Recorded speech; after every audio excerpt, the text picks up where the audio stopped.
ಒಮ್ಮೆ ಒಬ್ಬ ವಿದ್ಯಾರ್ಥಿ ಸ್ವಾಮಿ ವಿವೇಕಾನಂದರನ್ನು ಕೇಳಿದನು, ಸ್ವಾಮೀಜಿ, ನೀವು ಯಾವಾಗಲೂ ನಾರಾಯಣ ನಾರಾಯಣ ಎಂದು ಹೇಳುತ್ತೀರಿ, ದೇವರ ಬಗ್ಗೆ ಮಾತನಾಡುತ್ತೀರಿ. ದೇವರು ಇದ್ದರೆ ನಿಮಗೆ ಏಕೆ ಕಾಣುವುದಿಲ್ಲ? ಕಾಣದವನನ್ನು ಇದ್ದಾನೆಂದು ಹೇಗೆ ನಂಬುವುದು?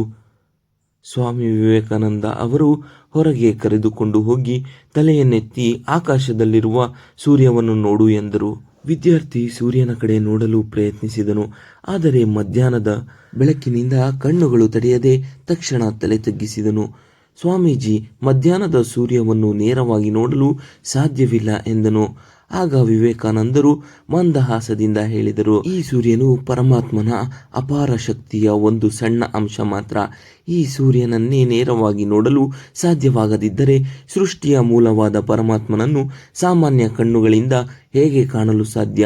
ಮುಂದೆ ಅವರು ಹೇಳಿದರು, ದೇವರು ಕೇವಲ ಕಣ್ಣಿಗೆ ಕಾಣುವ ರೂಪದಲ್ಲೇ ಇರುವುದಿಲ್ಲ. ಈ ಪ್ರಕೃತಿ, ಗಿಡ, ಮರ, ಹೂವು, ಹಣ್ಣು, ಹಕ್ಕಿಗಳ ಹಾಡಿನ ಮಾಧುರ್ಯದಲ್ಲಿ ದೇವರು ಕಾಣಿಸುತ್ತಾನೆ. ಸರ್ವತೋಮುಖ, ಸರ್ವವ್ಯಾಪಕ, ದಿವಾಕರ, ಅಗೋಚರ ಶಕ್ತಿಯ ಬೆಳಕಾಗಿದ್ದಾನೆ ಎಂದು ವಿದ್ಯಾರ್ಥಿಗಳಿಗೆ ಹೇಳಿದಾಗ ಅವನಿಗೆ ಜ್ಞಾನೋದಯವಾಯಿತು. ನನ್ನ ಕಣ್ತೆರೆಸಿದ ನೀವೇ ನನ್ನ ದೇವರೆಂದು ವಿವೇಕಾನಂದರ ಆಪ್ತ ಶಿಷ್ಯನಾಗುತ್ತಾನೆ. ಹೂಗಳು, ಹಣ್ಣುಗಳು, ಹಕ್ಕಿಗಳ ಮಧುರ ಗಾಯನ, ಗಾಳಿ, ನೀರು, ಬೆಳಕು ಇವೆಲ್ಲದರಲ್ಲೂ ದೇವರ ಸಾನ್ನಿಧ್ಯವಿದೆ.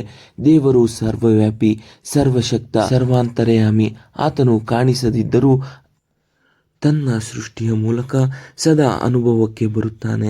ಈ ಮಾತುಗಳನ್ನು ಕೇಳಿದ ವಿದ್ಯಾರ್ಥಿಗಳಿಗೆ ಜ್ಞಾನೋದಯವಾಯಿತು. ದೇವರ ಅಸ್ತಿತ್ವವನ್ನು ಮನಗಂಡು ನನ್ನ ಅಜ್ಞಾನದ ದೂರ ಮಾಡಿದ ನೀವೇ ನನ್ನ ದೇವರು ಎಂದು ವಿವೇಕಾನಂದರ ಪಾದಗಳಿಗೆ ನಮಸ್ಕರಿಸಿ ಅವರ ಆಪ್ತ ಶಿಷ್ಯನಾದನು.